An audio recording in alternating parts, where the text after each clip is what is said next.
খালেদা জিয়ার শারীরিক অবস্থার হঠাৎ অবনতি। বিস্তারিত সংবাদ।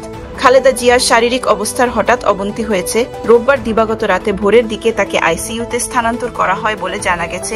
সেখানে চিকিৎসকেরা খালেদা জিয়াকে ভেন্টিলেশনে রেখে চিকিৎসা দিচ্ছেন।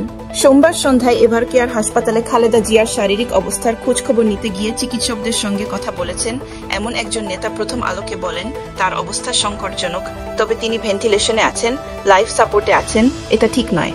এর আগে সোমবার বেলা 1:45টার দিকে বিএনপির ভাইস চেয়ারম্যান আহমেদ আজম খান সাংবাদিকদের বলেন, খালেদা জিয়া খুব ক্রিটিক্যাল কন্ডিশনে চলে গেছেন। গত রোববার রাত থেকে তিনি এ অবস্থায় গেছেন বলে আহমেদ আজম জানান। আহমেদ আজম খান এভারকেয়ার হাসপাতালে খালেদা জিয়াকে দেখতে গিয়েছিলেন, তবে দেখার সুযোগ পাননি। বাইরে এসে তিনি সাংবাদিকদের বলেন, বর্তমানে খালেদা জিয়া ভেন্টিলেশন সাপোর্টে আছেন, সিসিইউ থেকে আইসিইউ, এরপরে ভেন্টিলেশন বা লাইফ সাপোর্ট, যাই বলেন আমি এগুলোর বাইরে বলব যে ম্যাডাম খুব ক্রিটিক্যাল কন্ডিশনে আছেন, ফাইট করছেন আমাদের মাঝে ফিরে আসার জন্য। বলার মতো কোনো কন্ডিশনে এখনো তিনি আসেননি। গুরুতর অসুস্থ বিএনপির চেয়ারপারসন খালেদা জিয়া গত বুধবার থেকে প্রায় সারাহীন ছিলেন।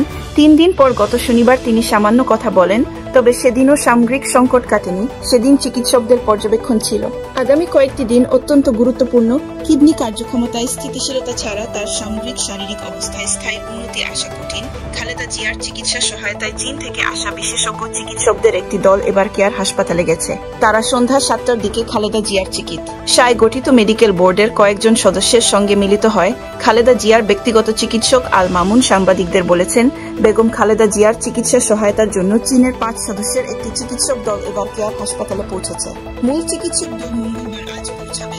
দেশের একজন বিশেষজ্ঞ চিকিৎসক, আমেরিকার জনস হপকিন্স হাসপাতালের চিকিৎসক এবং লন্ডন ক্লিনিকের বিশেষজ্ঞ চিকিৎসকদের সমন্বয়ে গঠিত মেডিকেল বোর্ডের অধীন খালেদা জিয়ার চিকিৎসা চলছে। এতে সহায়তা দিতে চীনের চিকিৎসকেরাও যুক্ত হয়েছেন।